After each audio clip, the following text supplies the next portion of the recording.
Okay, so I'm talking about trying to implement a small group membership as kind of a mechanism that we use for giving people a clear, easy and strategic pathway to get into Krishna consciousness. We're making it clear and easy for them. We're not having competing paradigms like some people telling you that, no, you don't have to join anything, just do whatever you want and believe in Prabhupada and believe in Krishna and you're an ISKCON.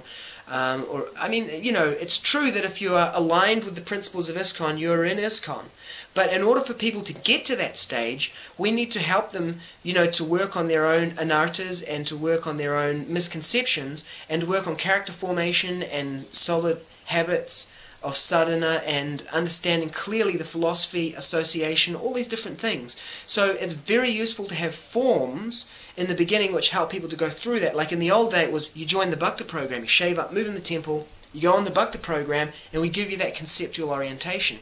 Now that ISKCON has expanded so much and it's become a community and more of a cultural phenomenon, what kind of forms do we use for people? Because we're touching a lot of people. It's not simply single young people anymore. We're talking about families, we're talking about people in the Middle Ages, we're talking about a whole wide variety of people. And you've got one temple there with this one ashram in it. How many people can you put in there? And, even looking at gay, lesbian, bisexual, transgender people, you can't mash those people in the same ashram with normal straight people because, yeah, everyone should practice celibacy, but everyone's going to do it in different ways and there are going to be different contexts for them to operate in that will be comfortable and appropriate for them. So one of the ideas is that you have this idea of small groups. And you make these small groups which have leaders in them, they have a culture, they have principles, they have a study curriculum, they have a life cycle, and they have these three things, the ABCs, accountability, belonging, and care. So you can create an environment in which people can be accountable to each other, they can give and receive care, mutually accountable, mutually caring for each other, and they can have a sense of belonging. And then you can also systematically propagate knowledge and values through these groups into the people to help them to advance spiritually individually. Let's say that you want to implement that. So you want to make a situation where membership, joining ISKCON means joining a small group, and here's how it works in a Christian context like North Point Community Church, Andy Stanley's church.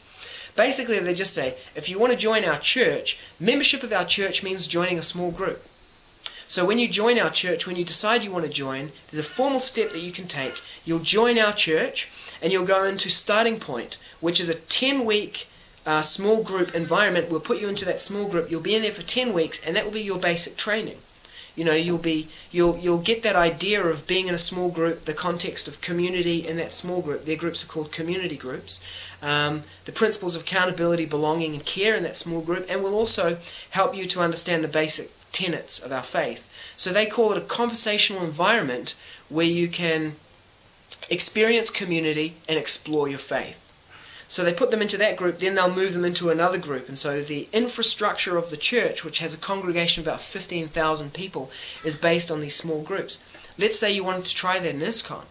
Now, as soon as you start saying that in order to join this church, this local temple, this local preaching effort initiative, you have to join a small group.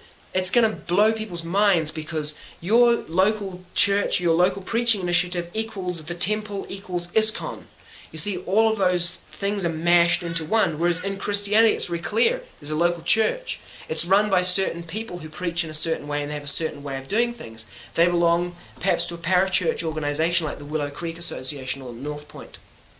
And then above that they belong to a particular denomination, Wesleyan, Lutheran, Southern Baptist, and then they belong to Christianity.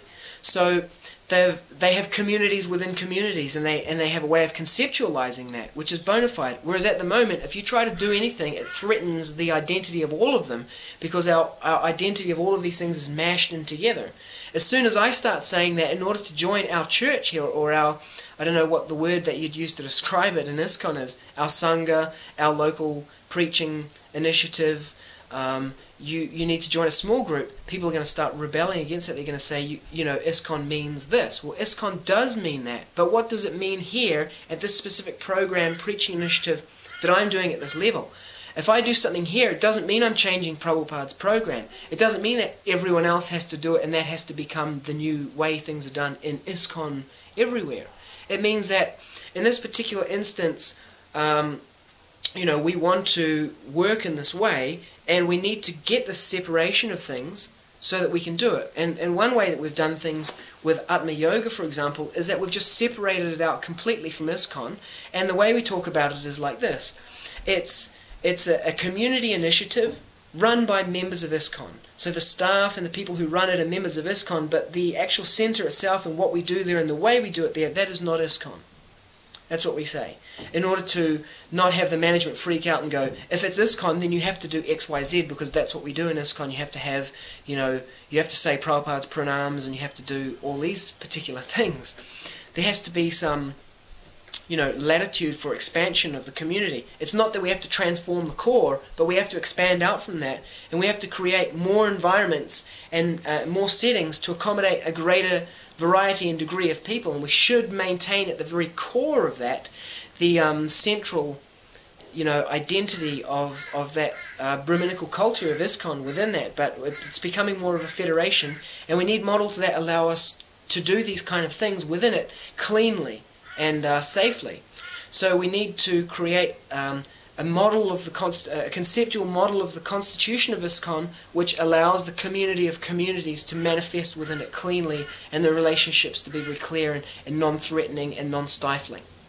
Jai, so that's a beginning discussion of ISKCON's constitution. I've got a website that we're putting together, www.iskonconstitution.com, and that's a place where discussion around these issues, podcasts, video, audio podcasts, paper submissions, articles, discussion forums will take place. So join the conversation, have your say, put your voice in there. You are part of ISKCON. ISKCON is what we created going forward. This generation, the next generation who will come in the future, generations after them, this movement will continue to expand. It will continue to become richer and more diverse, and we will go from being a cult dynamic to being the dynamics of a culture. Community leadership. Hare Krishna.